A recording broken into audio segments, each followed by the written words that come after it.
Hello, अच्छा एक बात बा, दिल की बात इंसान के जुबान पर आती है।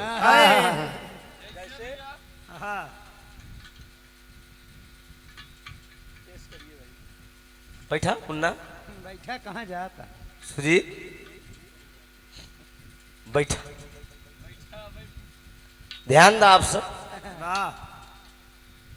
बड़ा बढ़िया गाना सुने वाह अध्यक्ष जी, वीर रस का भाव सुने, धुन तर्ज भी सुने। गाना एक गाना तोहार सुना हमका बहुत पसंद है, और का तू गाओ नहीं, करब इंतजार यार पिपरा के छाए। हाँ, मिले खातिर आ जाइए बलमुआ के गाँव में। साला हमार करेजा छुई लेते, पता न कान क्या है। चली घरे मिल के देखा तो हारू छुअत हमारी छुअत, समझा। कच्ची कली कचनार की कभी तोड़ी नहीं जाती, अब बचपन की दोस्ती कभी छोड़ी नहीं जाती। कब भैया, प्यार अगर न हो, सुजीत मुन्ना, प्यार अगर इस धरती पर न होता तो इंसान हो सकता है पागल हो जाता। तुमको क्या पता है,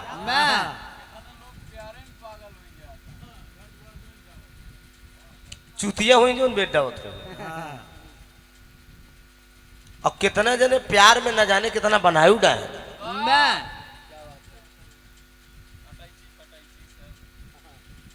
क्या पता है इनका, ध्यान दीजिएगा। अब ये का क्यों पूछबे नहीं करी तो क्या कर, देसी कहावत कहीं मिला कि ये दहीना थी गाड़ी तो का कुकुरियों ने पूछी थोड़ी है।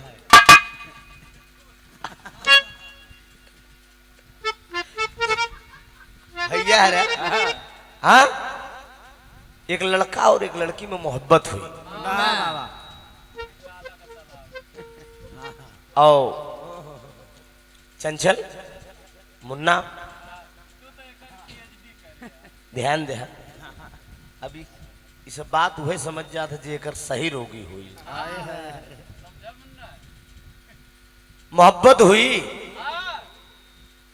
जीने मरने की दोनों कसम खाते थे, महुआ के पेड़े के नीचे बैठ के दोनों बतलात रहे।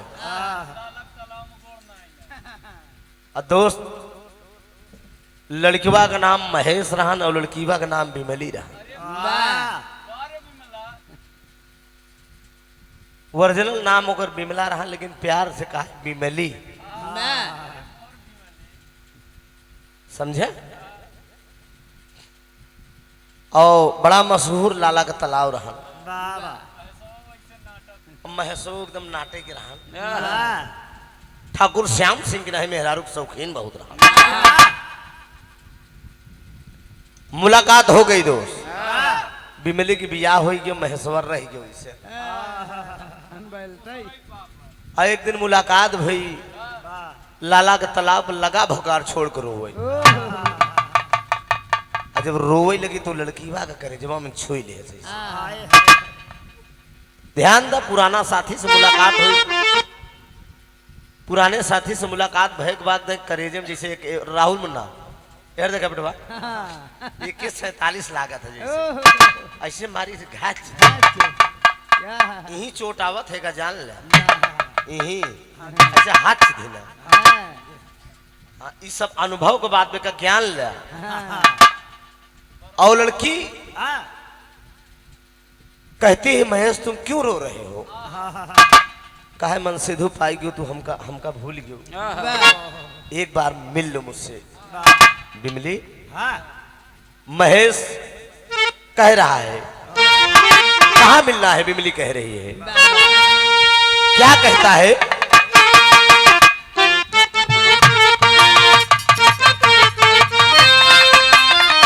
वाह, हमार उम्र तो लगी जिया डॉक्टर साहब। हारमोनियम मास्टर तो बहुत हुए, लेकिन मालिक ने जो कला आपको दिया है वो बिरले किसी को मिले इसे वैसे तारा पाए नहीं सकती बारी की लाइन। ध्यान दे कब कहाँ क्या बजा।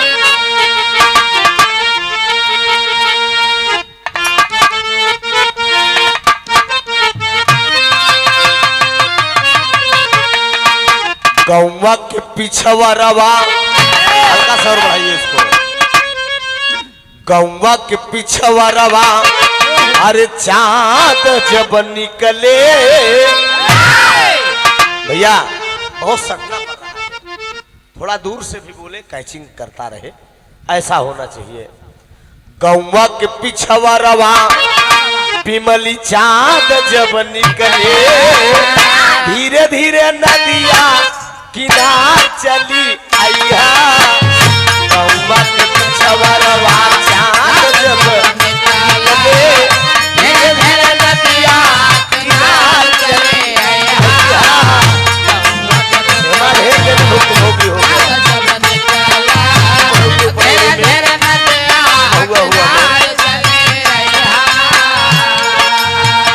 गौवा के पिछवा रवा, चांद जब निकले, धीरे धीरे नदिया किनार चली आइया। ए बिमली कहा बोला हमार महेश, हमार करेजा। नदिया में पानी रे पानी रे पानी, नदिया में पानी भरल होई गोरिया। नदिया में पानी भरल होई गोरिया, नैया पे होई के सवार चली अइहा। नदिया में पानी भरल होई गोरिया, नैया पे होई के सवार चली अइहा। नदिया में पानी भरल होई गोरिया, नैया पे होई के सवार चली अइहा। चली अइहा, चली अइहा, बर्फ भाग अइहा, सवार चली अइहा। नदिया में पानी भरल एकदम सही हो।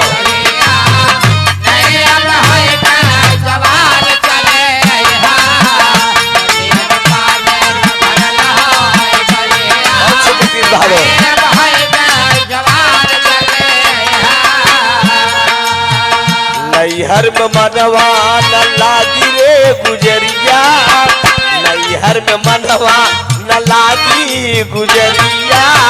सरवा के लइके ससुराल चली अइहा। नैहर में मनवा न लागे गुजरिया, सरवा के लइके पंखा थोड़ा सा घुमा गया, हमारी तरफ ना आवाज।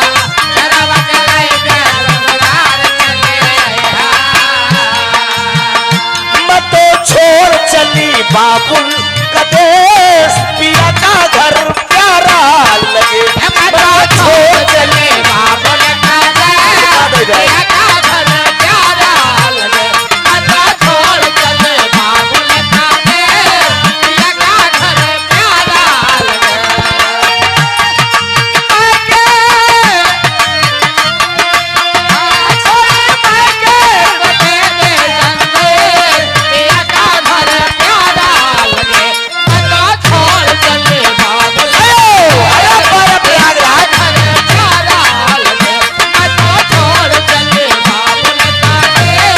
पिया का घर प्यारा लगे। कंकड़िया मार के जगाया, कल तू मेरे सपनों में आया। बाल मात बड़ा ओ है, बाल मात बड़ा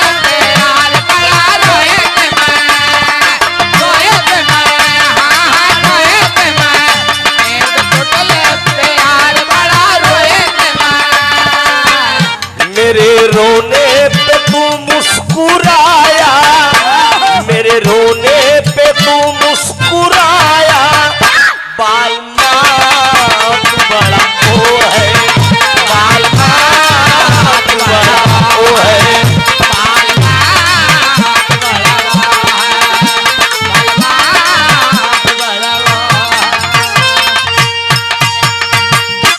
बहुत बहुत धन्यवाद आप सबका। पुराने गीतों का आप सब आनंद ले रहे थे, नौकी तो सभी गावा था ना, तो बड़ी खूबसूरत महफिल है। आखिरी कार्यक्रम भी लमसम होगा, समय से हम लोग भी जो या प्रस्थान कर निकलने, और व्यवस्था भी अच्छी थी। दोनों तरफ से आप लोगों ने पीर रस का आनंद लिया। हमारे भैया का मांग बटी थी, थोड़ा से करुण टाइप का एक बिरहा सुना दीजिएगा। तो हाँ हाँ, उनकर तो कब्बे से मन बा हो जाइए। अब हम तोहरो ठेल दे, टेंशन न ले, समझा? चलत चलत तोहरो हम लहाई दे, ठीक बा ना? तनी के बैठा रहा भाई, नहीं लहाई दे तो फिर चला जाबा ना। बढ़िया, ध्यान दीजिएगा। एक कहानी मिलेगी इतिहास से दोस्त। गीत कोई पुरान नहीं होता, कहानी स्पष्ट होनी चाहिए, उसका भाव बढ़िया होना चाहिए। यकीनन अगर ये बिरहा शांति बनाकर सुनेंगे बहुत मजा आएगा दोस्त। श्रृंगार रस से होते हुए थोड़ा प्रेम मोहब्बत की तरफ जाएगा ना, लेकिन आखिरी होते होते बैराग की तरफ गीत मेरा निकल जाएगा।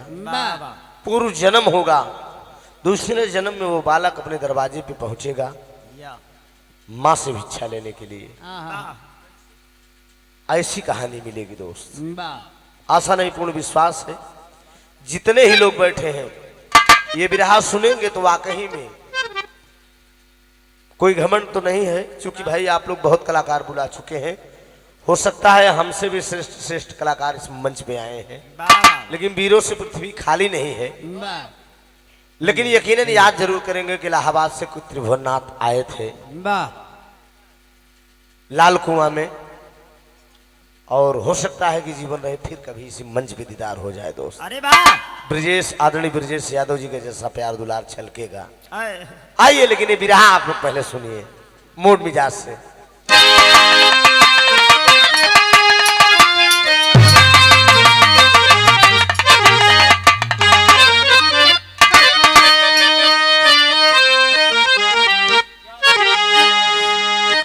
अरे पुत्री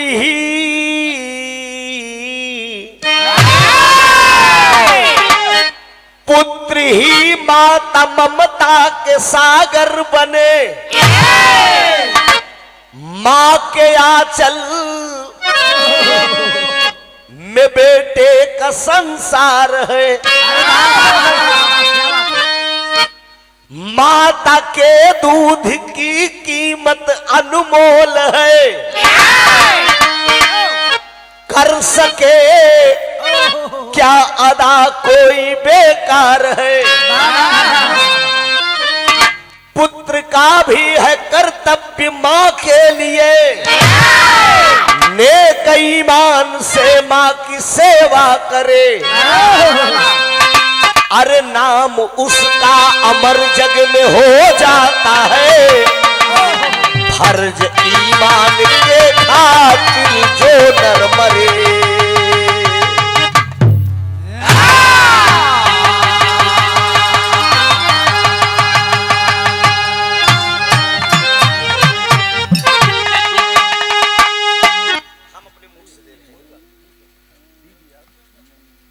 पुत्र ही माता ममता का सागर बने, माँ के आंचल में बेटे का संसार है।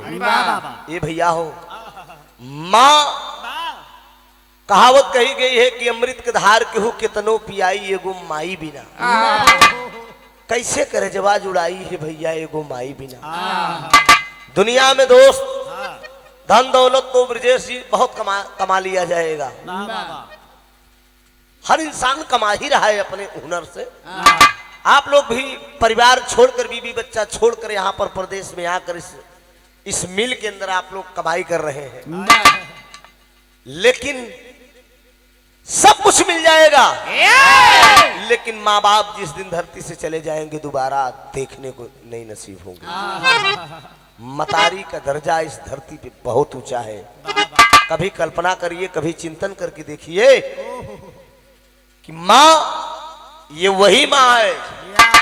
मैं दावे के साथ कहूंगा जो दुख माँ सह लेगी वो आपकी बीबी नहीं सह पाएगी। कहे के तो सब के हुआ आपन कहावे वाला के बा। सुना मेहरारू का काम हुए कि दहिया रही बनी तो पूछी ही 52 जनी, समझा? और दहिया जाई टूट तो जाई सब छूट। बाबू लेकिन माई का करत ही जानता, बेटा बेटा होता है। अरे बाबा बेटा कितना बड़ा भी कुलायक है, लेकिन माँ गले से लगाती है। एक ही भाव बा डॉक्टर साहब।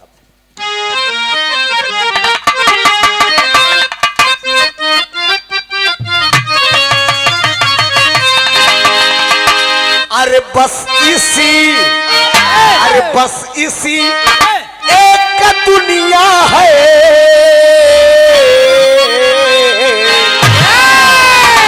अरे बस इसी, अरे एक दुनिया है बसा संसार के नीचे। बस इसी एक दुनिया है बसा संसार के नीचे। एक दुनिया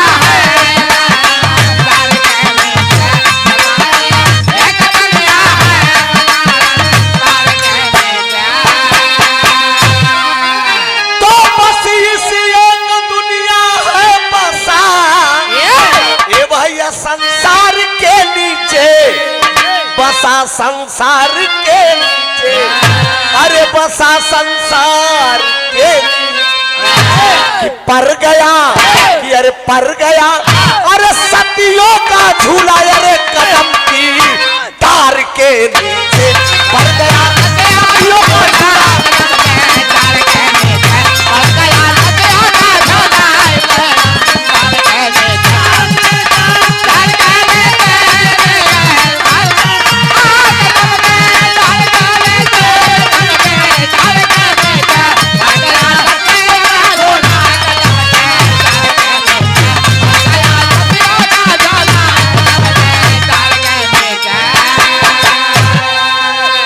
गौर करेंगे कहानी पे आप सब, ध्यान देंगे इसी लाइन में कवि जी ने मार्मिक शब्दों में लिखा है। क्या भाव है? भाव अरे सुनो सबको सुनाता हूँ बड़ी गम की कहानी है।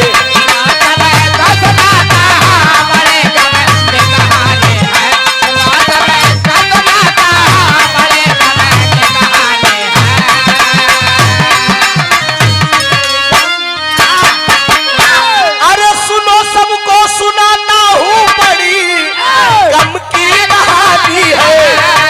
अरे बड़ी गम की कहानी, अरे बड़ी गम की कहानी।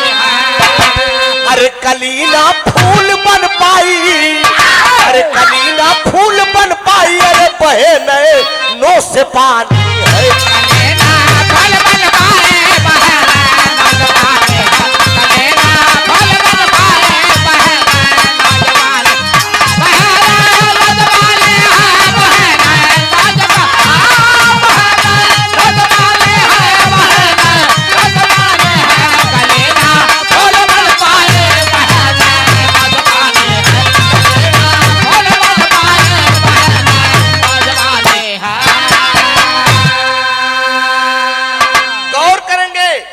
कहानी और कब की और कहां की है? पंजाब प्रांत है। पंजाब प्रांत के अंदर एक राजा थे क्षत्रिय कुल का, जिनका नाम शंखपति बताया गया। चौथेपन की अवस्था है, बुढ़ाई दाएं अवस्था। राजा शंखपति की औरत का नाम बताया गया अंबादेवी। मालिक के दोनों प्राणी के बीच में एक संतान था जिसका नाम इतिहास के अंदर बताया गया पूरणमल। बड़ी खुशी खुशी जिंदगी बीत रही वाह, है। वाह। लेकिन बगल के एक राजा थे जिनका नाम फूलचंद भूपत था। फूलचंद भूपत के पास एक लड़की थी जिसका नाम था फुलंदा। फुलंदा जवानी के तालीम में राजा महाराजा के जमाने में पहले जांघे के जोर पे मेहरारू आवत रहे। अब वाले भैया हो, अब तो पहले अगुवाई होत रहा। शंकर जी के अगुवाई नारद जी करे, समझा। लेकिन मनई के अगुवाई मनई क्यों न क्यों कह देता। अच्छा, लेकिन अभी भैया इशारा करते हैं कि मोबाइल अगुआ हो के बाद ठीक है, ये भी जमाना अच्छा है, लेकिन कहीं कहीं सम्मान बचा के काम होना चाहिए। ऐसा ऐसा लड़का लड़की हो जाते कि मतारी बाप की इज्जत या एकदम ताक फरक दे, एकदम ताक फरक दे, कोनो मतलब का ना नहीं करत। तो ऐसा भाव है। संबर की तैयारी राजा फूलचंद जी कर दिए, इशारा कर दिए। कोई अगर राजा चढ़ाई कर देगा तो मेरी बेटी का सम्मान चला जाएगा। सोमवार की तैयारी कर दिए। कड़ाही का तेल, कड़ाही में कड़ू का तेल खौलता रहेगा और एक चक्र रहेगी, चक्र के अंदर एक मछली रहेगी। मछली के बाईं आंख में जो राजा निशाना लगा देगा उसी के साथ बेटी फुलंदा ब्याही जाएगी। तमाम राजा के पास पत्र गए, एक पत्र संगपति पास के बुढ़ाई दाव धनुष बाण उठाए, मेहरारू बरे चल दे। तो एक बात बताई भाई, मेहरारू मेहरारू चीज है कि काठे सबत नहीं बर्दाश्त कर, समझा। खाली तनी के मजाक भकई दे, जानू हो, जानू का हो। अरे आज खूब मुस्कुरात रही क्या, खाली वही बात सुना स्टाइल जमत है। खाली हुई को चाटा यहाँ का करे सही कहा था ना। जा मेरी घरवाली जब रूठ जाती है तो पूरी गन मशीन हो जाती है। भाई ये धरती पे सबको चोट सोना बर्दाश्त हो जाए, लेकिन मेहरारू को चोट ना बर्दाश्त हुई। मेहरारू बिगड़ जाए भाई साहब तो ऐसी तैसी कह देते सही। खाली हमारे ऊपर नहीं हो सकता, आपो सब ऊपर बीतत हो। अब ये अंदर की बात है। चंचल मुन्ना जैसे निकला है कि पहले इस्तेमाल करो फिर विश्वास करो। ये धरती पे कितना बड़ा कलेक्टर हो लेकिन मेहरारू का आगे सिलेंडर, समझा। चाहे कितना बड़ी विरहा सम्राट होई लेकिन मेहरारू के आगे सारी सम्राटी है हो जाता, समझा। नीची आवाज में, नीची आवाज में हमसे ज्यादा फेंका ना। हम सब जानी तो हाथ पूरा नापे है, समझे। मतलब औकात, ये हिंदुस्तान पूरे समाज की बात है। अम्बा देवी खड़ी हो गई, कहन कस कहाँ जाता कहे बोला ना दूसरे मेहरारू लिया हुई जाता। अम्बा देवी की इशारा कह के कहा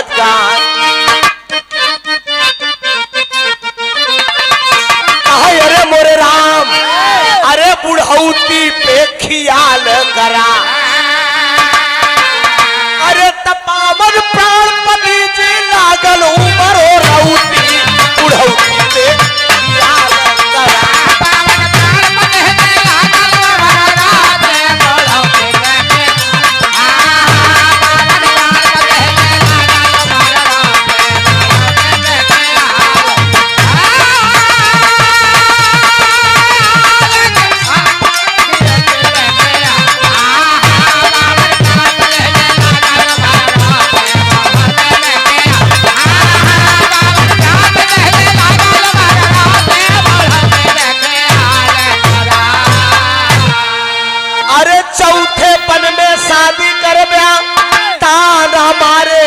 संसार, अरे पूजा भजन के उम्र बसजना, बेटवा पूरण मल बड़वा। संकपति जी क्रोधित होई के अरे बाबू अम्मा देवी को दिया फटकार, कहा अरे को धिक्कार।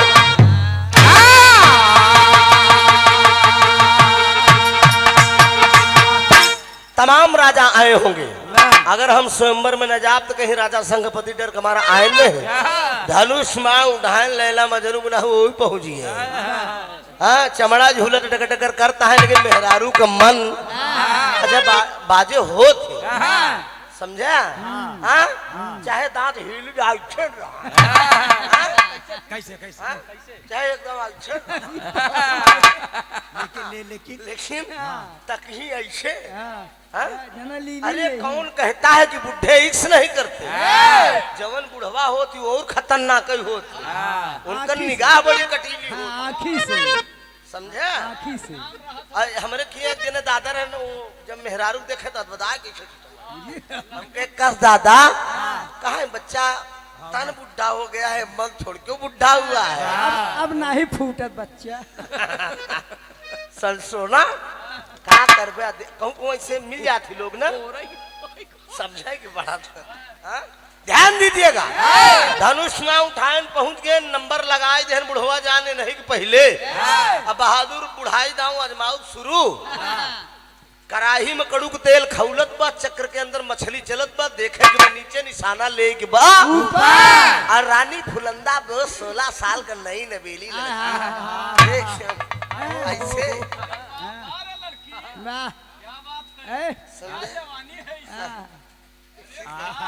क्या माल है, क्या अदा है। दोस्त खड़ी बा, मनाओ दे दुनिया का मालिक। ई जवानी कोनो बढ़िया ठीक ठाक नहीं, कोनो लपेटू न मिल जाए, कोनो घेराऊ हर न मिल जाए, घसेटू हर न मिल जाए, धक्का मारे पड़ी सोना। दोस्त लौंडा जितना रहे पुनः इंतजार करता है कि दादा अजमाई ले, तब हम सब अजमाई। मालिक के देन देखे, राजा संघपति देखता है फुलंदा के निशाना लेता है ऊपर, कराहिम देखता है निशाना लेता है ऊपर, मारे एकदम बुढ़वा मारे निशाना एकदम, और जब निशाना फिट तो 16 साल का लड़की के कलाई पकड़े सुई हाल हो कि अंधेरे के हाथे बटेर लग। क्या करूं राम, मुझे बुढ़ा मिल गया। हाँ? एक बार आतिम भी रहा गए, गावे गए, मेहरारू यो रहा, दुल्हावा यो रहा। तुरंत देख जी हम गाय जन्म के मंगल भवन मंगलहारी बुढ़ो दुल्हा हलुक पतोहिये, समझा? अब लिया के राजा संघपति चलते हैं, चौथे पन के बुढ़वा 16 साल का नई नवेली लड़की, मन नाई भरत कहा तोहरे पास एक मेहरारू, और कहा कौनो दिक्कत कवन ऐसे मर्द है बिना दुई क्या है जुजबिन, वो कहाँ गए पद्दन गए मौसियाने। ध्यान ना दोस्त, कहने एक औरत है और है एक तुम हो, कोनो दिक्कत नहीं, दो जने में लहान तहान बैठ जाए। अलग से महल बनवा दिया गया, एक नौकरानी रख दिया जिसका नाम पादी है। दो जिंदगी खुशी खुशी बीतने लगी थी। एक लाइन तर्ज है,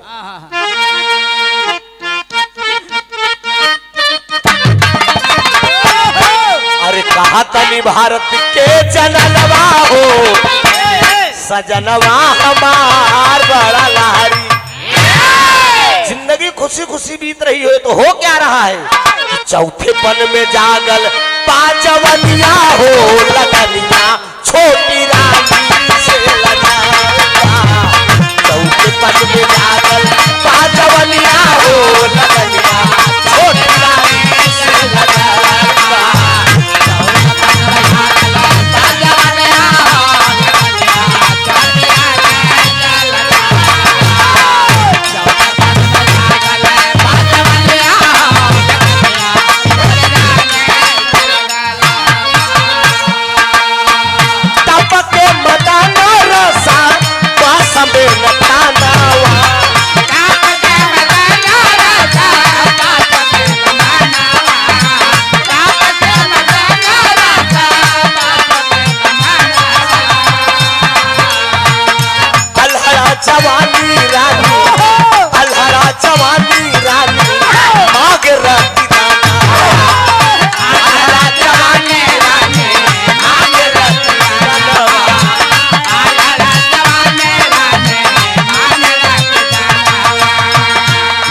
सुख से दिनवा और रैनिया हो लगलिया छोटी रानी से लगल बा।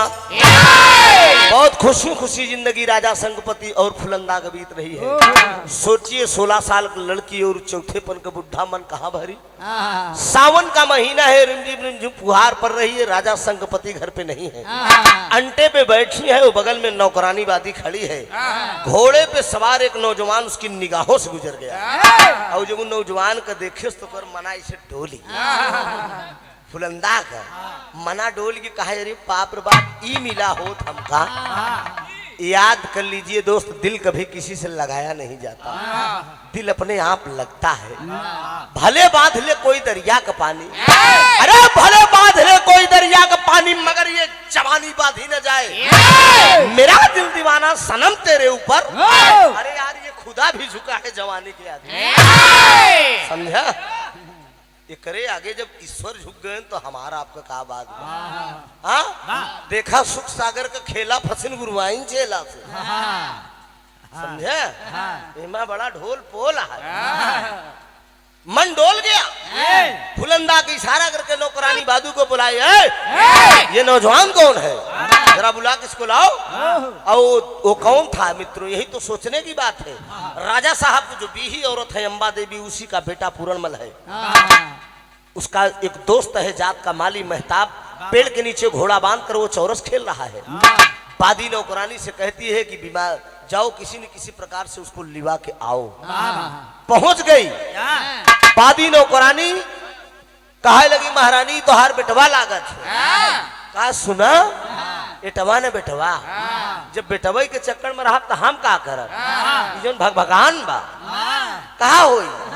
इशारा करके वो कहती है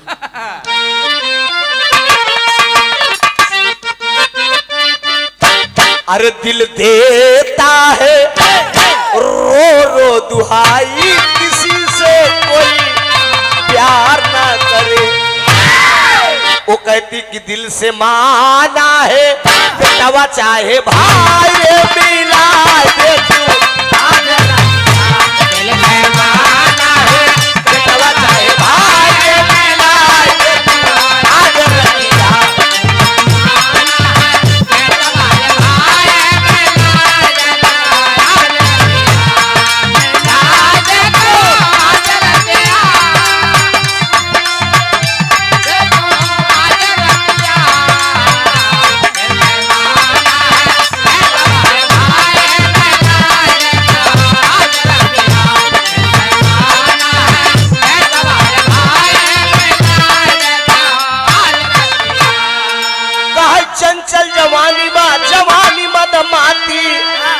घोड़वा पे बैठल ओकर शेर जैसन छाती।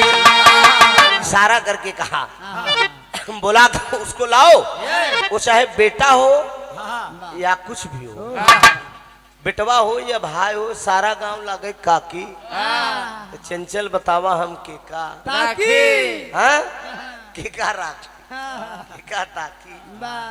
हम तो यही चला जा। हाँ सोचिए, इशारा कर दिया, बादी नौकरानी पहुंच गई। राजकुमार पूर्णमल से कहने लगी मौसी आपकी बीमार है, पिताजी आपके घर पे नहीं है, चलिए। आगे आगे वो नौजवान पेड़ से घोड़ा खोला, सवार हुआ, घोड़े पे चल दिया। जो जात का माली था मेहताब, कलाई पकड़ लिया, कहा मुझे होनी अनहोनी लग रही है। क्या कह रहा है,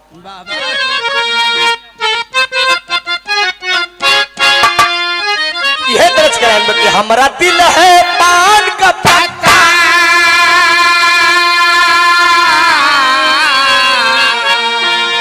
मन चला लड़किया रहा और कुनूरू जैसन गाल एकदम रजा, टाप का लड़की एकदम ऐसे हल्का हल्का बार कटाए और वो टी शर्ट पहने, तनी के हरे और से समझ में आवत रही ना, एकदम फिट रही और जींस उन्स साटे बढ़िया एकदम पहुंच गई रजा।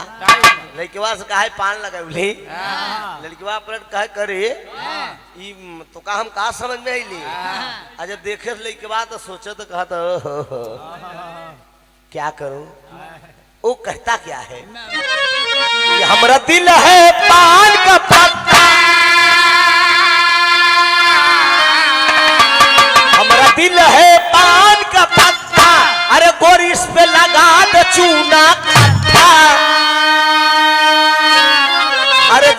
खैबियू कि खैबियू मीठा पान गोरिया। लेकिन वो नौजवान महताब कह रहा है कि मेरी बाई आंख फड़क रही है भैया, मुझे होनी और अनहोनी लग रही है। वो कह क्या रहा है कि मेरी बात मान लो भैया, मेरी बात मान लो भैया, अरे नहीं बीमार महल में मैया, अरे नहीं बिचवई महोई मजधार नैया। डांट कर महताब को पूर्ण बोल दिया, कहा नीच, मेरी बात मान लो भैया, नहीं बीमार महल में मैया, नहीं बिचवई में होई मझधार नैया। कहा जैसे घर में बामोरी भैया,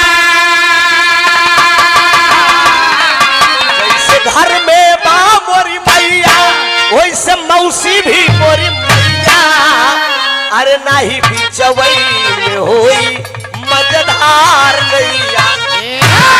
कहा मेरे माँ के समान वो भी तो है, पिताजी स्वयंवर से जीत कर लाए हैं तो क्या हुआ, वो भी तो मेरी माँ है ना, मैं उसका बेटा हूँ। पिताजी मेरे घर पे नहीं है, तबीयत उसकी खराब है, अगर मैं नहीं जाऊंगा देखने तो आज यही सोचेगी कि मेरा सगा औलाद होता मेरी कोख से तो जरूर मुझे देखने आता। घोड़े पे सवार हुआ नौजवान चल दिया, महलों के पास पहुंचा। अंदर वो रानी फुलंदा बैठी हुई है, सुलहो श्रृंगार करके एकदम महलों के अंदर बैठी है। पहुंचता है वो नौजवान, कहता है कि मौसी माँ के चरणों में है पूर्ण मल का प्रणाम, अरे किस कारण बुलवाया मौसी, क्या है मेरा काम। अरे बादी ने जाकर बतलाया मौसी है बीमार, यहाँ और कुछ नजर आ रहा, अब खैर करे करतार।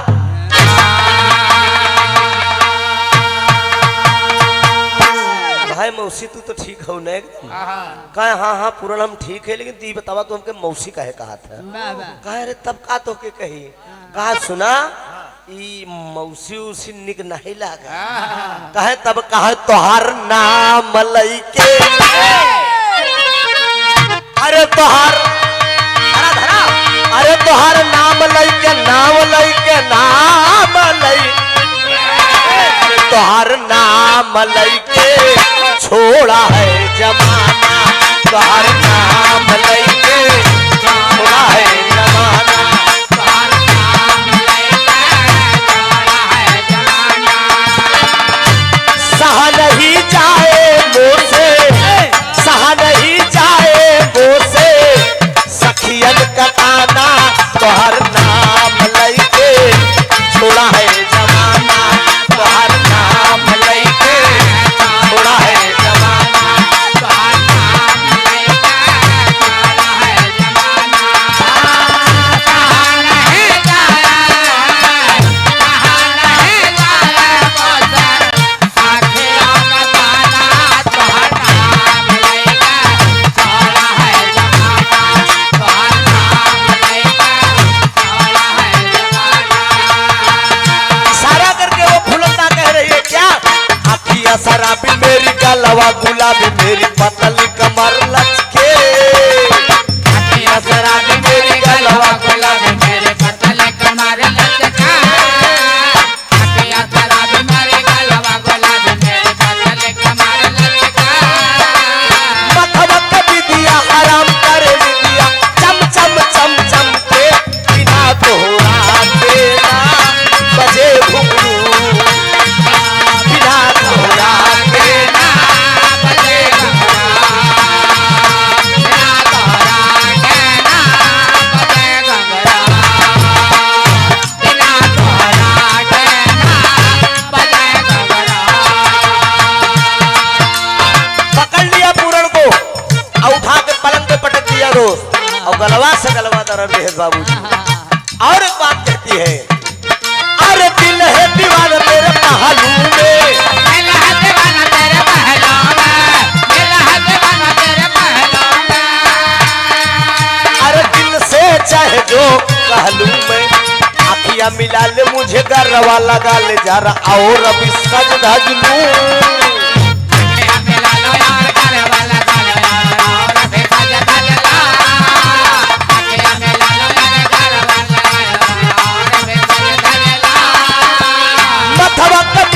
हराम कर दिया चम चम चम चम के बिना तोहरा के ना बजे घुमरू।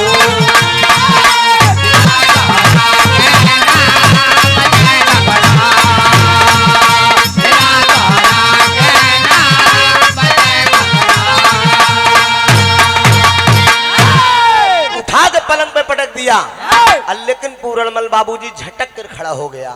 कहा लोक की लाज प्रलोक की लाज, अरे त्रिलोक की लाज से नाही डरता। अरे मैं निज धर्म न छीण करूं, चाहे कोटि सहस्र प्रचनन करे तू। तू लाख जतन कर, लेकिन मैं तेरे साथ गलत संबंध करने वाला नहीं हूँ, इसलिए कि तू मेरी माँ है और मैं तेरा बेटा हूँ। माँ बेटे के रिश्ते में मैं दाग नहीं लगाना चाहता हूँ, इतना याद रख लेना। वो झटक के वो नौजवान चला गया, झटक पटक में उसका फेड़ा कटार छूट गया उसी पलंग पे। और इशारा करके फुलंदा कहती है, अगर बात ना मानो पूरण पड़े तुम्हें पछताना। अरे क्रिया चरित सुनो पूरणमल, अभी तुमने नहीं है जाना हो। अरे राम बुढ़ौती पे ख्याल करा, मानिला बात पिया से जियई पे चला फिरौती। ए पुराण, अरे ठुकरा के मेरे प्यार को, अरे ठुकरा के मेरे प्यार को तुमने बुरा किया। ठुकरा के मेरे प्यार को तुमने बुरा किया।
आदरणीय ओम प्रकाश प्रेसफल साहब, आपके कर कमलों द्वारा 101 रुपए का आशीर्वाद आया है। बहुत बहुत प्रणाम हो। ब्रह्मबेला में जितने भी लोग सुन रहे हैं विराह को, मैं कोट कोट सादर चरण स्पर्श करता हूँ, सबका धन्यवाद दूंगा। और इसी गीत के साथ आखिरी गीत भी होगा, ध्यान दीजिएगा दोस्त। यही बात तो कहती है कि ठुकरा के मेरे प्यार को तूने बुरा किया, सबकी नजर में तुमने मुझको गिरा दिया। पूरण, ये तूने अच्छा नहीं किया। झटक पटक के वो नौजवान चला गया, फेड़ा कटार पलंग पे छूट गया। बादी नौकरानी आती है, कहे कुछ काम बना, कहे कुछ नहीं। शाम का वक्त हुआ, राजा संगपति घर पे आए और जाए के सीधे कोप भवन में लेटी रही। हाँ, पहले रानी महारानी बिगड़े तो कोप भवने में जाए, और जब कोप भवन में पहुंच जाए तो राजा हरे की हालत खराब। शाम का वक्त हुआ, दबे पांव राजा संगपति पहुंचे, कहे रानी का ए रानी ए का भहो, कलन हम तो उससे बोलबे न कर। एकदम बार सारे से बिखेरे, टुकली सुकली हर वर करे, लाली होली हर मस्तेस। हाँ, ऐसा लग रहा है कि उसके साथ एकदम गलत हुआ है। राजा संगपति सारा करके कहले, कहा बात बा? बोला कैसे नहीं, तुहार रूप रंग चेहरा हो गए, हम तो उससे बोलबे न कर। काहे न बोलबा? इशारा करके एक बात वो कहती है फुलंदा, क्या?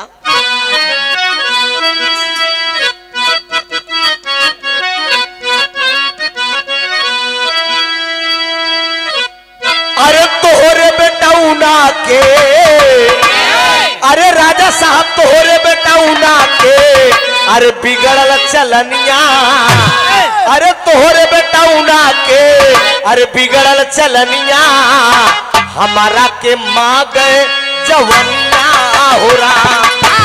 तोहरे बेटौना के बिगड़ल चलनिया, हमारा के माँ गए जवनिया हो रहा।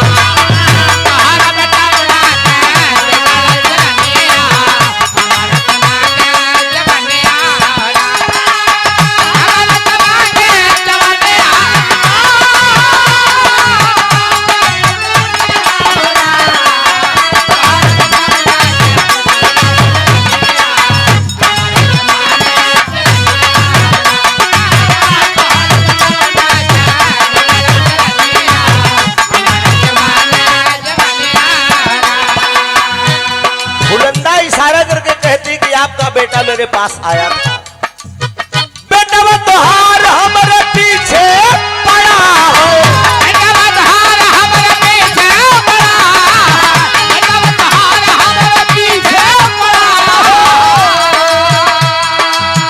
बन के दीवार हमारे पीछे खड़ा हो।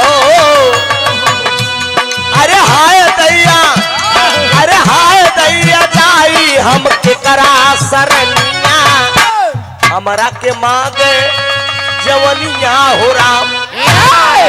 ये बताइए मैं आपकी बीबी हूँ कि आपके बेटे की? राजा संकपति कहते हैं कि मैं समझ नहीं पा रहा हूँ। कहा तो हाल लड़का हमारे पास आए थे, पूरणमल जिसका नाम है वो आया था। वो बोले कि मेरे पिताजी बुढ़े हो चुके हैं, वो तुम्हारे काबिल नहीं है, तुम मेरे काबिल, मैं तेरे काबिल हूँ। एक काम करो, हमारा तुम्हारा संबंध बन जाए। जबरदस्ती मेरे साथ किए। डांट कर राजा सिंहपति बोले, नाजायज आरोप मेरे बेटे पर लगा रही हो, मेरा बेटा ऐसा नहीं है। ले जाकर फेड़ा कटार दिखा दिया।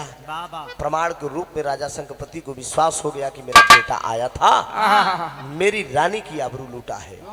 ऐलान करके क्षत्रिय कुल के राजा थे संकपति, उसी वक्त बोल दिए, सिपाहियों को आदेश दे दिए नगर में ढिढोरा पीट दिया जाए, ताकि किसी राजकुमार की ये हिम्मत और किसी नौजवान की हिम्मत न पड़े। मेरा बेटा है तो क्या हुआ, नगर में ढिढोरा पीटा जाए कि मैं भा मातारी की इज्जत के आरोप में राजकुमार पूरणमल की फांसी दी जाएगी। सोचिए, इसीलिए अध्यक्ष जी कहा गया कि बिना बेचारे जो करे सो पाछे पछता है। काम बिगाड़ो अपना जग में होता है। इंसान को कोई भी काम बिना सोचे समझे नहीं करना चाहिए। अब सोचिए, एक मामूली सी औरत के ऊपर विश्वास करके ही अपने सगे औलाद को फांसी पर भेज रहे हैं। सिपाही जाते हैं, घसीटते हुए लाते हैं, और राजकुमार पूर्णमल कह रहा है कि क्यों मुझे ले चल रहे हो इस ढंग से। कहा सुनो, जब तू राजकुमार था तो था, अब तू एक मुलजिम है, ये राजा साहब का आदेश है, तेरी फांसी दी जाएगी। सभा लगी हुई है, सिंहासन पर राजा संकपति जी बैठे हैं। राजकुमार पूरणमल पहुंचता है और कहता है कि राजा जी, ऐसा कौन सा मैंने गुनाह कर दिया, इतनी कड़ी सजा आज मुझे देने जा रहे हैं। कहा ये भी तो तेरी माँ है, मेरी दूसरी बीबी, ये भी तो तेरी माँ है, तूने इसकी आबरू लूट लिया। राजकुमार पूरणमल कह रहा है कि कौन कह रहा है कि मैंने माँ की इज्जत को लूटा है। राजा सिंहपति बोलते हैं, अरे नीच, ये फेड़ा कटार महल में कैसे पहुंचा? बादी नौकरानी गवाह के रूप में होती है। मित्रों, राजा संकपति जल्लादों को आदेश दिए कि इसको फांसी पर लटका दो, इसकी जीभ काट दो और आंख निकाल कर रानी फुलंदा को दे दो। बारे पिता, कैसा पिता तू है? इस धरती पे पिता तो हमने बहुत देखा, लेकिन इतना कठोर बाप मैंने नहीं देखा कि राजा संकपति जैसा कलेजी पे पत्थर रखकर अपने ही खून को फांसी पे लटकवा दिया। मामूली सी एक औरत के लिए। विरह को सुनने वाले श्रोता बंधु सोचिए जरा, आप मनन करिए, चिंतन करिए। विरह सुनने से किसी को गाय भैंस ज्यादा दूध नहीं दे देते थे, बल्कि आप अपने कार्य को नुकसान करके, कहीं हनन करके जो है कलाकारों का उत्साह वर्धन करने का काम करते हैं। लेकिन ये विरह में कोई कभी कभी ऐसी बात मिल जाती है, कोई बात, कोई कहानी, कोई निचोड़, कोई गीत मिल जाती है, जिससे जिंदगी के ऊपर घटाने लायक बात रहती है, सोचने लायक बात रहती है। आज ही अपने ही बेटे को फांसी पर भेज दिए। लीजिए। आए हैं आज वो फांसी पे जाने लगा, पूरे भरे राज दरबार में लोगों के सामने एक बात वो पूरनमल कहता है। क्या कहता है?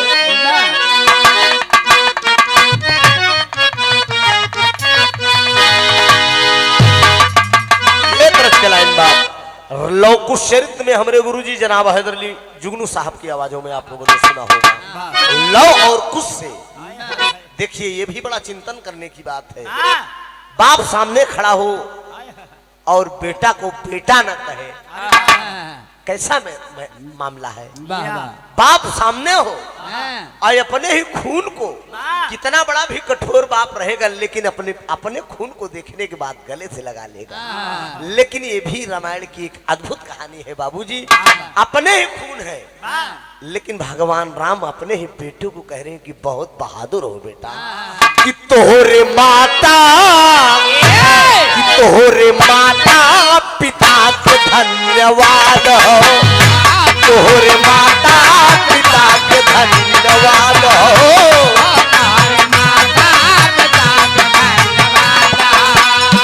तोहरे माता पिता के धन्यवाद हो, तोहरे माता पिता के धन्यवाद हो, तोहरे माता पिता के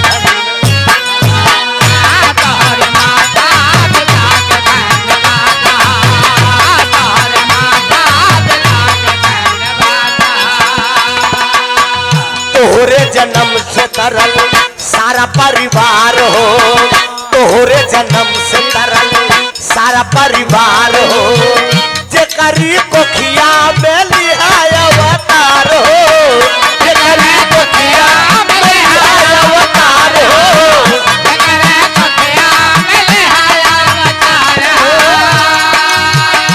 भगवान तोहरे जैसन औलाद हो, भगवान तोहरे जैसन औलाद हो, तोहरे माता पिता के धन्यवाद हो, तोहरे माता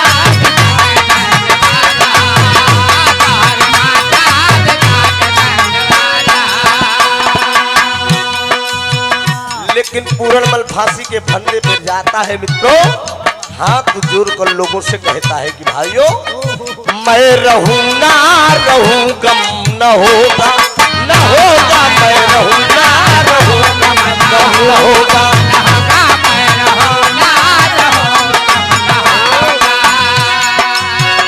नाम मरने पे मेरा गम न होगा, नाम मरने पे मेरा गम न होगा, मैं रहूं ना रहूं गम न होगा, न होगा मैं रहूं ना।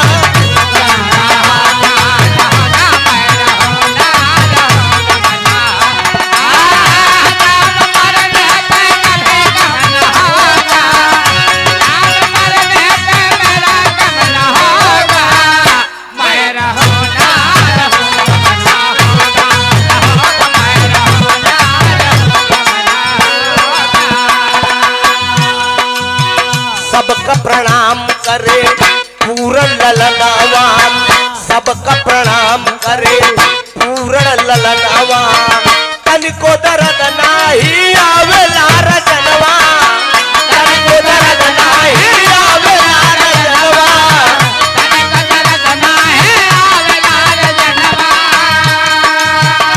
नाम दुनिया से कभी कम न होगा, नाम दुनिया से कभी कम न होगा, मैं रहूं ना रहूं कम न होगा, मैं रहूं ना रहूं कम न होगा, मैं रहूं ना रहूं कम न होगा, नाम दुनिया से कभी कम न होगा, नाम दुनिया से मेरा कम न होगा, मैं रहूं ना रहूं कम न होगा, मैं रहूं ना रहूं। गौर करेंगे बाबूजी फांसी के फंदे पे लटकवा दिया, हाथ भर की जीभ निकल आई, उसकी जीभ काट दिए, दोनों आंख को निकलवा कर रानी फुलंदा को दे दिए, हंसते हंसते अपने पैरों से उसे कुचल दिया, उसकी लाश को एक कुएं में डलवा दिए। एक दिन की बात है, इसके आगे की कहानी समझ लीजिए। राजा संगपति रानी अंबादेवी के बीच में कोई संतान नहीं हो रहे थे। या गोरख धाम में जाकर गुरु गोरखनाथ के धाम में अरे बाबा विनती की, बाबा गोरखनाथ जी इसको अपने आशीर्वाद से इस बालक को दिए थे। गोरखनाथ जी चालकोटी नगरी में आए, मंत्रोच्चारण करके विचार कर रहे हैं कि मेरा शिष्य कहाँ पर है, मिलता चलो। मंत्र ये बता रहा है कि आपका शिष्य बेकसूर तिरिया चरित के चक्कर में मारा गया। वही करते क्या है, गुरु गोरखनाथ वही रहिया से आए, गुरु गोरखनाथ वही रहिया से आए, कुआं में पूरा मल की लाश जब पाए, कुआं में पूरा मल की लाश जब पाए,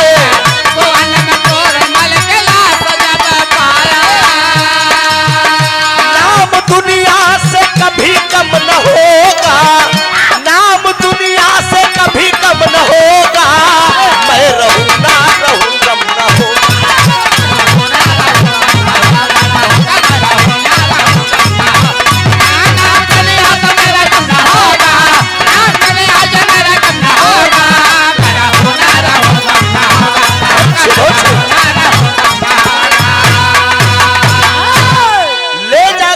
लाश एक कुएं में डलवा दिए। गुरु गोरखनाथ का मंत्र ये बता रहा है कि बेकसूर तिरिया चरित के चक्कर में वो बालक मारा गया है और कुएं में लाश है। साउंड सिस्टम वाले भैया थोड़ा सा ऊपर का बढ़ा दीजिए, लो हो रहा है। हेलो चल दिए गुरु गोरखनाथ जी उस कुएं के पास तक पहुंचे, लोगों की मदद से उस लाश को निकलवाने का काम किए। लोगों से कहने लगे कि भैया इसमें लाश है क्या? कहा हाँ। यहाँ के राजा अपने ही बेटे को फांसी पे लटकवा कर लाश को डलवा दिए। लोगों के कहने पे लोगों से गुरु गोरखनाथ जी बोले कि क्या लाश को निकाल सकते हो? डांट कर लोग कहते हैं अरे साधु क्या करेगा लाश को निकलवा के? लाश के अंदर बदबू आ गई होगी। लेकिन कुछ लोग समझदार थे कि यार ये जिद कर रहे हैं तो लाश को निकाल दिया जाए। लाश निकाली गई। बारे गुरु गोरखनाथ जी उसी कुएं के ऊपर बैठ जाते हैं। लाश के बगल में बैठ के मंत्रोच्चारण करना शुरू कर दिए। लेकिन लाश के अंदर कोई परिवर्तन नहीं आ रहा है।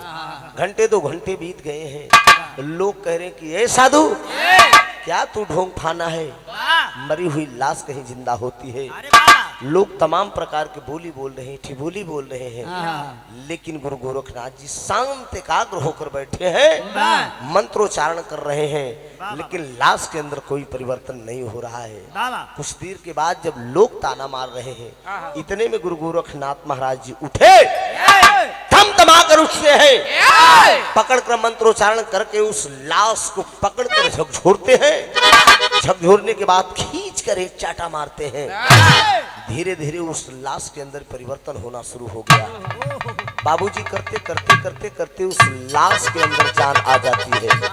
जब लाश के अंदर जान आती है तो हुआ क्या, वो बालक देखते देखते बाबूजी उठ के बैठ जाता है।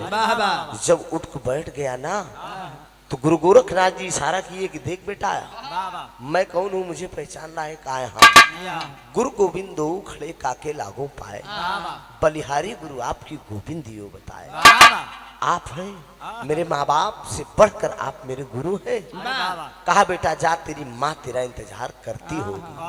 कहा नहीं, ना मेरे लिए माँ, न मेरे लिए बाप, ना मेरे लिए पीरा कुटुंब परिवार, क्या करूंगा मैं जाके? अगर माँ की तेरी ममता होती तो फांसी पर न लटकवाती। पिता को अपने औलाद की अगर दया होती तो मेरा पिता मुझे फांसी पे न लटकवाता। नहीं गुरुजी, न मेरे लिए महल, न अटारी, न धन और न दौलत, न भाई, न बंद, न परिवार, न कुटुंब, न नात, न रिश्तेदार, न पिता, न माता, न भाई। केवल मैं आपकी शरण में चलूंगा। आप चरणों में मुझे जगह दे दीजिए। बारे गुरु गोरखनाथ लड़कों को लिवा कर बाबूजी गुरु गोरखनाथ धाम जाते हैं। जाने के बाद मंत्रोच्चारण करके बाबूजी उसे जोगी बना देते हैं। जोगी बन गया। जोगी बन के तमाम भजन गाने लगा। भजन गा के बाबूजी श्रृंगी लेके भजन गा रहा है। भजन गाय के लोगों से भिक्षा मांग रहा है। अरे वाह वाह गुदरी मांग रहा है, वाह अन्न मांग रहा है, वाह तमाम दान मांग रहा है। वस्त्र से लेकर तासा पीतल जो जिसको हो सकता है वाह वो दे रहा है। अरे वाह वाह नगर के अंदर वो जोगी भ्रमण कर रहा है। वाह हर जोगी की एक भाव होता है, वाह एक भंडारा होता है, वाह ये सब लोग जान रहे हैं। या लेकिन जोगी जोग रमा लेना है, लेकिन बाबूजी भंडारा तब तक संपन्न नहीं होगा जब तक जोगी या तो उसकी माँ हो या उसकी पत्नी हो, जब तक महलों से घर से भिक्षा नहीं लाएगा तब तक भंडारा संपन्न नहीं होगा। हाय हाय हाय। बारे गुरु गोरखनाथ पूरनमल को धीरे धीरे 14 साल बीत गया। जोगिया वस्त्र में दूसरे जन्म में वो जोगी बनकर भेष रंग के वो भिक्षा लोगों के बीच में मांग रहा है। लेकिन एक दिन गुरु गोरखनाथ बाबा कहते हैं कि बेटा तेरे भंडारे का समय हो गया, एक काम कर कि परिवार के किसी न किसी सदस्य से भिक्षा मांग ला ताकि तू भंडारा संपन्न कर सके। गुरु गोरखनाथ की बात मानकर गाना मेरा एकदम करीब है मित्रों। ओ जोगी दूसरे जन्म में पूर्णमल जोगी का भेष बना के अपने महलों में चालकोटी नगरी में अपनी माँ से भिक्षा मांगने के लिए चलता है। खाली 1 मिनट के लिए थोड़ा से भाव आप लोगों के बीच में छलकेगा। खाली 1 मिनट के लिए हमें त्रिभुवन गवैया ना समझा। वो जोगी एक जोगी समझिए, महलों में जाएगा, भिक्षा मांगने का प्रयास करेगा। माँ से या परिवार का कोई भी सदस्य हो भिक्षा मांगने का काम करेगा। वो जोगी चलता है। खाली 1 मिनट के लिए थोड़ा सा जोगी का भाव दिखाएंगे आप लोगों के बीच में। वो जोगी चलता कैसे है? बेटा थोड़ा मेरी गुदरी, मेरी झोली, पहले बेटा मेरी झोली दे। तू कुछ शरारती टाइप का है, कहीं कहीं तेरा मन लटकता है, मंत्रोच्चारण में कोई कमी कर देता हूँ। हाँ, सेवा भाव गुरु का बढ़िया करेगा बेटा तो ज्ञान तुझे मैं बढ़िया दे दूंगा, वरना एक चीज जान ले, कभी किसी दिन मैं शराब भी दे सकता हूँ। कच्ची पक्की का शराब नहीं, बाबा के दरबार में हो, गलत अल्फाज कभी मत निकालने का प्रयास करो। एक गुरु के सामने यही संस्कार। शराब की बात कर रहा हूँ, शराब की नहीं। हाँ, गंदी आदत नहीं सीखने का। आज पास नहीं बेचारा। सोचिए बेटा, तू पाया हाँ मेरे दरबार में दारू गाजा अफीम चरस की बात नहीं होनी चाहिए। एक संत का ये दरबार है, सच्चा दरबार है। ये बाबा गुरु गोरखनाथ का धाम है। कोई ऐरा गहरा का धाम नहीं है कि कोई अड़गू खड़गू लोग आ जाएंगे। कहीं न कहीं किसी भी भाव में तुम प्रकट हो जाओगे तो मैं तुझे अपना शिष्य बना लूंगा। बेटा मेरा ये दे, तू अड़बंगी टाइप का है। हाँ हाँ, सुधरना प्रयास करे, गुरु का सेवा करेगा, किसी न किसी दिन तुझे भाव मिल जाएगा। ठीक है, मोह माया से ज्यादा मतलब मत रखा कर, धन और दौलत से ज्यादा मतलब रखा कर ना, मत रखा कर। हाँ, पत्नी से उतना ही भाव कर जितना होना चाहिए। वाह वाह, ठीक, ये बाबा का संदेश है। आप जाए ना बच्चा तो। आइए, वाह, जोगी चलता है, शरारती टाइप को हो, शराब दे दूंगा किसी दिन, ये जान लो भस्म हो जाओगे। बाबा अगर गुस्सा गया तो किसी नगर में भ्रमण करते नजर नहीं आओगे, ये जान लो। हाँ, वो जोगी चल दिया। गौर करेंगे विरहा के सुनने वाले श्रोता बंधु, चालकोटी नगरी में वो चलता है। यहाँ पर तमाम विरहा के सुनने वाले श्रोता बंधु बैठे हैं। इस सेंचुरी मील में बहुत से कर्मचारी लोग हैं और कर्मचारी ही लोग प्रोग्राम कराते हैं। आदरणीय ब्रजेश यादव जी का ये प्यार देखें, ये भी व्यक्तिगत अपने परिवार में कोई फंक्शन नहीं फाने हैं कि यहाँ कार्यक्रम करा देते हैं। ये भी आप लोगों के लिए ये प्रोग्राम कराने का मतलब क्या है? सोचिए ब्रजेश जी, ये प्रोग्राम करने का मतलब, बेटा ये भी उठा, प्रोग्राम करने का मतलब केवल ये है कि आपसी भाईचारा संबंध बना रहे। ठीक है, इसी बहाने में हाँ। एक सूत में बंधने का, चाहे इलाहाबाद हो, हाँ। चाहे प्रतापगढ़ हो, हाँ। चाहे बलिया हो, चाहे गोरखपुर हो, चाहे देवरिया हो, हर जगह के लोग आपस में बैठ के कम से कम अपना भाव तो प्रकट करें। हम आप बैठ के आपस में मेल व्यवहार तो प्रकट करें। सोचिए, जोगी चलता है चालकोटी नगरी में अपने दरबार में भिक्षा मांगने के लिए। सोचिए, आप लोगों ने बहुत इनाम दिया, बहुत पुरस्कार दिया हम दोनों कलाकारों को, ठीक है। जो भी पुरस्कार दिया वो हमारी कला पे आपने दिया, वो हमारी समझिए कमाई के रूप में काम देगी। लेकिन 10 रुपया, 5 रुपया, 100 रुपया तो इंसान इंजॉय करके खत्म कर देता है। 100 रुपए, 10 रुपए, 20 रुपए को तो पान और गुटखा खा के हम आप फूक देते हैं, ठीक है। 8 रुपए का सिगरेट पीकर धुआं उड़ाकर फेंक देते हैं। लेकिन बाबूजी, मैं कोई फकीर, मैं कोई भेष रंगी जोगी नहीं हूँ, कोई मंगता जोगी नहीं हूँ कि मैं दरबार में जाऊं और दरवाजे दरवाजे भिक्षा मांगू। अलख जगाने के लिए मैं आया हूँ। मेरा काम है लोगों के बीच में संदेश देना और भजन को गाना। 10 रुपया, 20 रुपया जिसको जो होगा इस बाबा के झोली में डाल देना। बाकी ये पैसा किसी धर्म स्थल पर लगा दिया जाएगा या कभी किसी गरीब इंसान को उठाकर दान कर दिया जाएगा। नहीं, जाते समय ट्रेन में बहुत से दुखियारी मिलेंगे, किसी न किसी प्रकार से बेटा राहुल दान कर दिया जाएगा। हाँ, ठीक है। वो जोगी चलता है चालकोटी नगरी में। कैसे चलता है? भाव दिया गया है।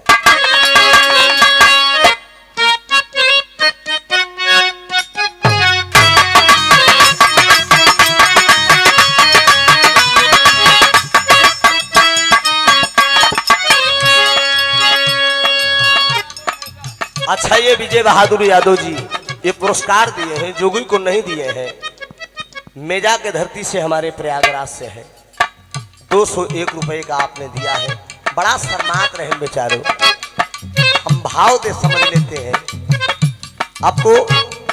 इतने पहले तो गवैया रहे, अब इसमें तो जोगी हूँ मैं। अंदर की बात टटोल लूंगा, ये मैं जोगी हूँ, बाबा गुरु गोरखनाथ का शिष्य। वो जोगी चलता है।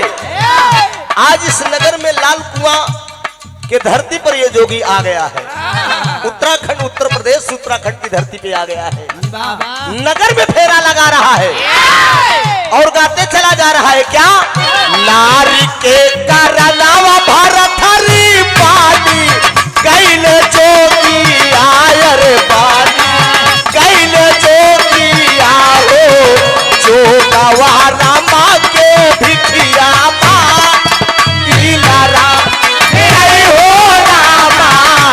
जो गवारा माँ के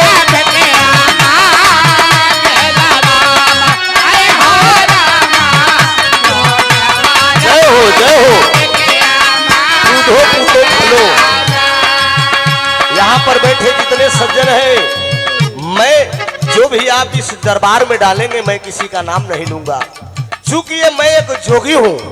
अभी तक तो आप लोगों ने पुरस्कार दिया, लेकिन ये पुरस्कार जो आप देंगे ये एक जोगी का है। अगर मैं नाम लेकर बोल दूंगा तो वो व्यर्थ हो जाएगा। ये समझ लीजिए सीधे दान हो रहा है। जय हो।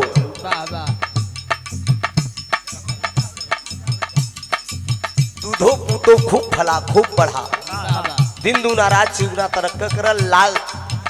जुग जुग जी तोहरे गोदी के लाला नवाए बाबू, गोदी के लाला नवाओ, हारा भारा राही पारी वारा तीरा हो रामा, हारा भारा राही पारी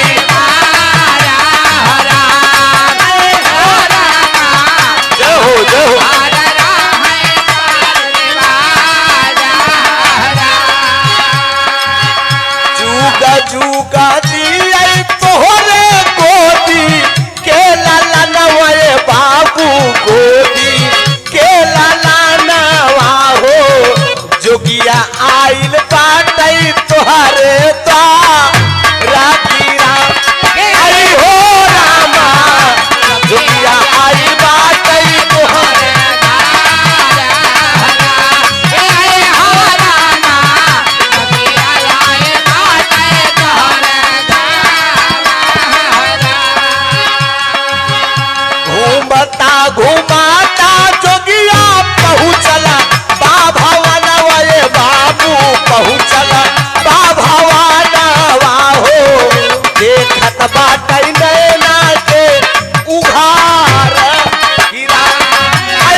के बाबूजी वो जोगी धीरे धीरे चलता है और आगे बढ़ते हुए चला आ रहा है।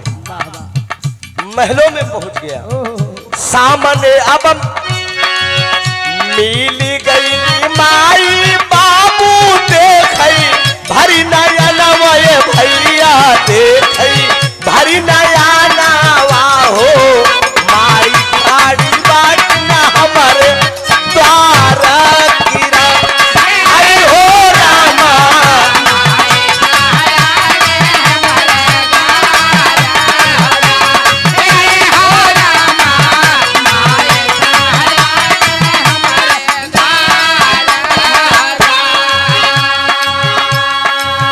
भजन को गाते हुए गीत को गाते हुए वो जोगी चला आ रहा है। लेकिन सामने कौन मिलता है? वही फुलंदा जिसने फांसी पे लटकवाया था। इशारा करके वो बोलाती ए बाबा काऊने कारणवा बाबा जोगा वारा मावला ए बाबा जोगा वारा मावला हो छोड़ी दियाला सारा साना सारा गिरा आई हो रामा छोड़ी दियाला सारा साना सारा गिरा आई हो रामा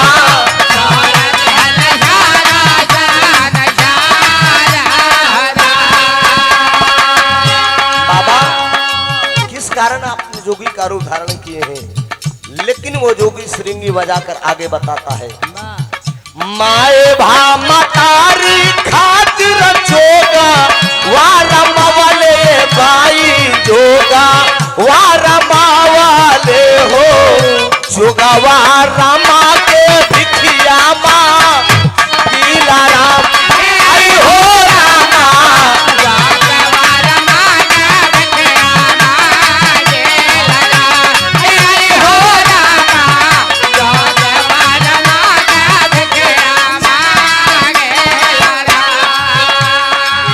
समझ नहीं पाती है बाबा क्यों आप जोगी का रूप धारण किए हैं इतनी कम सीन उम्र में?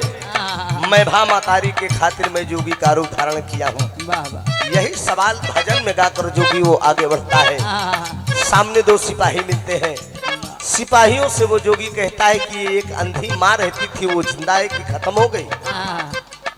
गौर करें कि वो अंधी माँ कौन थी? वही तो उस जोगी की असली माँ थी, वाह वाह अम्बा देवी। आंखों से अंधी हो चुकी है बाबू बेटे की याद में। और आज राजा शंखपति भी अंधे हो चुके हैं। कान में आवाज गई अंधी माँ को सोच समझ गई कि मेरा बेटा पूर्णमल दूसरे जन्म में जोगी बन के आया है। इशारा करके कहती कि बेटा पूर्ण आ गया। वो जोगी कहता है कि अरे कौन बेटा कौन पूर्ण? कहती है नहीं मुझे बहका मत, तू मेरा बेटा है, आया है मेरे दरबार में, आजा बेटा तू भूखा होगा खाना खा ले। वो जोगी कहता है कि नहीं माँ मैं तेरा बेटा नहीं हूं, मैं जोगी हूं।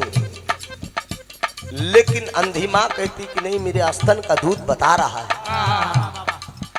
स्तन का दूध गवाही दे रहा है कि तू मेरा बेटा है।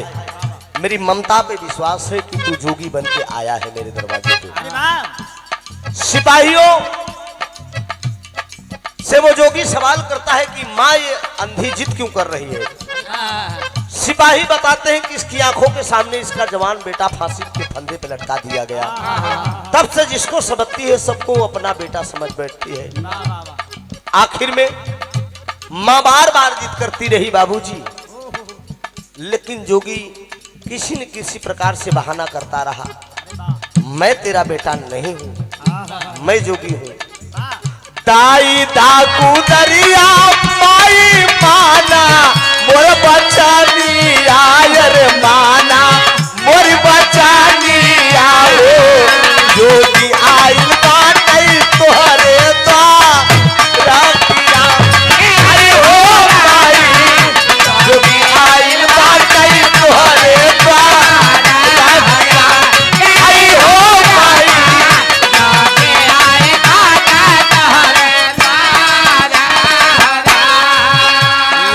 वाली बतिया जानी बोला मोर लाला नावा हो बोला मोर लाला नावा हो फाट जाई धरती जाई समाई गिरा हो रामा फाट जाई धरती जाई समाई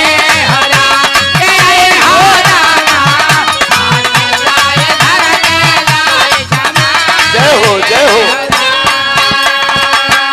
और भी जो इस महफिल में बैठे हो, जो भी धर्मात्मा लोग जोगी को दान करना चाहे, 10 रुपया 20 रुपया, ये कोई जरूरी नहीं है कि आप 100 रुपये 200 रुपये लेकर यथाशक्ति जिसके पास जो भी हो नेत दान। अरे गौर करेंगे मित्रों, इस धरती पे कर्णदानी आया था, हरिश्चंद्र सत्यवादी आए थे, अगाध दान करके गए, आज सत्यवादी राजाओं में नाम उनका लिखा गया।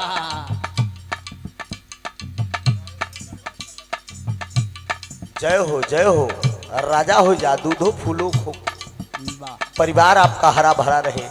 कर्णदानी आया था, सोने का दान किया, स्वर्ग लोक में गया कर्ण, खाने के लिए सोना, लेटने के लिए सोना और बैठने के लिए सोना, सब कुछ सोना मिला।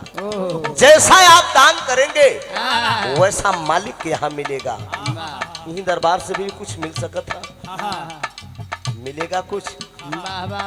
बालक चेहरे से तुझे लग रहा है कि तुम संपन्न हो, देवी आप भी कुछ महलों की रानी लग रही हैं। मंत्रोच्चारण से मेरा मंत्र बता रहा है,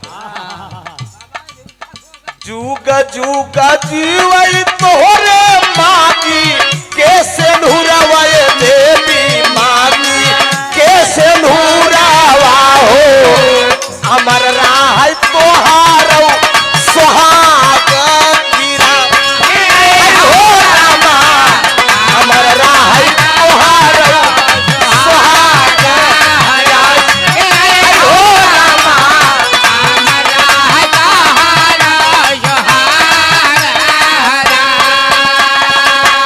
महल बन के गुजरा रानी आपा ने भवन वय देवी आपा ने भवाना हो जोगिया देता बातैया सिरवा चाकिरा हो रामा बड़ा हो जा राजा हो जा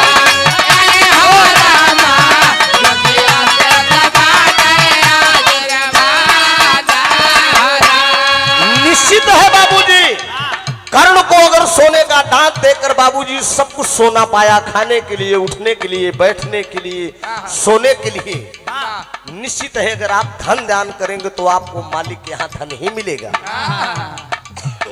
अन्न दान करेंगे, किसी भी दरवाजे पे अगर कोई भी भिखारी आ जाए तो उसको 2 कवर भोजन जरूर कराइए, ये निश्चित है। शास्त्र की बात आपको बता रहा हूं, जोगी पहुंच गया है लेकिन वो अंधी मां जिद कर रही है, मेरे स्तन का दूध ये गवाही दे रहा है बेटा तू मेरा बेटा है। आखिर में उस अंधी मां को जिद के आगे भेद को खोलना पड़ा।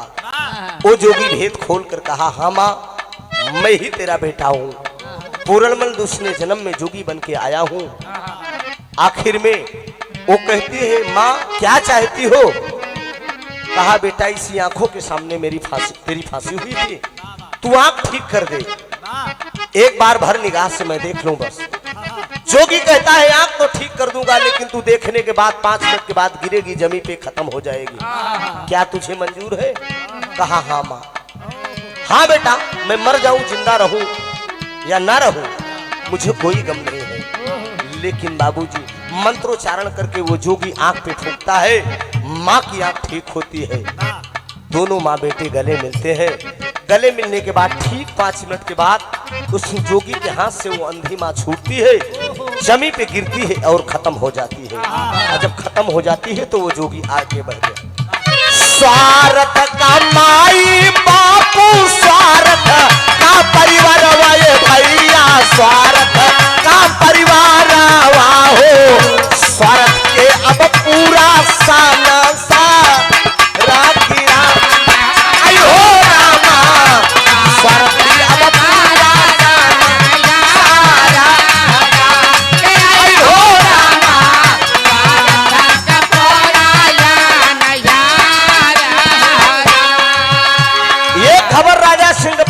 पास गई, मेरा बेटा जोगी बन के आया है दूसरे जन्म में। राजा संगपति हाथ जोड़कर आकर खड़े हो गए, कहा बेटा ये जोगिया वस्त्र त्याग के तू राजा बन जा, तू राजा बन जा और इस महलों का राजा बन जा। ये राजपाट कौन संभालेगा? मैं तो, मेरी तो आंख की जोत जा चुकी है, मैं तो बहुत निकम्मा बाप हूँ। लेकिन वो जोगी कहता है कि नहीं राजन, अरे तुझे राजपाट देना था तो मेरी फांसी क्यों कराया? गुरु के आशीर्वाद से मैं जिंदा हुआ हूँ। ये एक जोगी के लिए ये मोह माया, ये धन दौलत सब बेकार है। मुझे तेरा धन दौलत नहीं चाहिए। मैं एक जोगी हूँ, हो सके तो महलों से भिक्षा दिला दो, वरना मैं अपने गुरु गोरखनाथ के धाम चला जाऊंगा। नहीं माना वो जोगी, सारा धन दौलत राजा संगपति का त्याग दिया। त्यागने के बाद एक वरदान देकर गया कि रानी फुलंदा के पेट से एक लड़का पैदा होगा, वही चालकोटी नगरी का राजा बनेगा, लेकिन मुझे राजपाट नहीं चाहिए। यही कह के वो जोगी आगे बढ़ा है। अब गौर करेंगे बाबूजी, रानी फुलंदा के पेट से कौन पैदा होगा, कौन चालकोटी नगरी का राजा बनेगा, ये कहानी बहुत बड़ी है। वाह वाह। ये अगला, ये पार्ट 1 है, और कभी मौका फिर मिलेगा इस मंच पे आने के तो पार्ट 2 सुनाने का काम आप लोगों को करूंगा।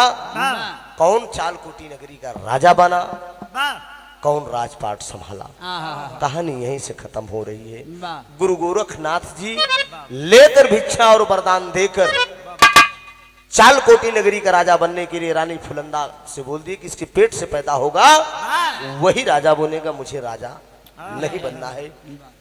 सब कुछ त्याग के गुरु गोरखनाथ के धाम चल दिए। और बाबूजी सगी मां मर गए, राजा संगपति भी तड़प की बेटे की याद में आज पुत्र की कमी दिन रात राजा संगपति को खल रही है। गाने का शीर्षक था मैं भा मतारी का प्यार। सोचिए एक बेटे के साथ ये क्या व्यवहार किया, आखिरी भाव लगेगा, होता क्या है।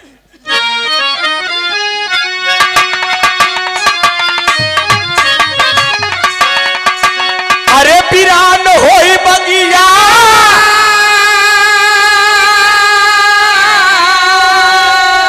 अरे पिरान होई बगिया, भाई ऐसा ना कमाई पे भी पिरान होई बगिया।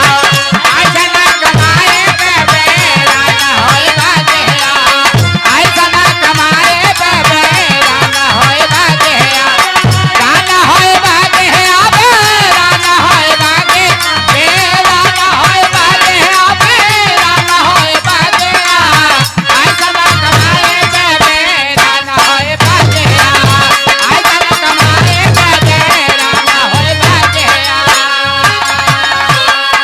अरे गुरु गोरख तिरिया चरिता की है सबके समाना, भक्त पूर्ण माला होई गईले सपाना। अरे केहू के अब जीवन में अरे लगाई दिहले आगिया, ऐसा न कमाई पे वीरान होई बागिया। अगर समाज में इसी तरह से अगर होता रहा, दुनिया कितनी कहां से कहां चली जाएगी। एक ऐतिहासिक कहानी थी और अब इसी के साथ हमारी तरफ से कार्यक्रम का समापन है। सोना जी से का गीत हो जाएगा, वैसे 4 बज चुका है, 7:20 पे ट्रेन भी पकड़ना है हम लोगों को। अब छोटी सी गीत हो जाए, उसके बाद कार्यक्रम का समापन कर दिया जाएगा। बैठ के कम से कम 10 मिनट आप लोग से बात भी हो जाएगी। ठीक है, समय सही है ना दत्त जी? हाँ, इतनी टाइम लमसम बंद ही होता है ना। हाँ तो ठीक है, छोटी सी गीत आप सुना, एक लोकगीत ही गा दीजिएगा। कहना है स्वामी गीता नंत अनंत भय भुल्लू तय दिए को तारी, राम धार हैदर जुगनू गईले स्वर्ग। अरे बुढ़ौती पे खियाल करा, अरे त्रिभुवन नाथ कुमारिया बाटई बड़ी न धौती, बुढ़ौती पे खियाल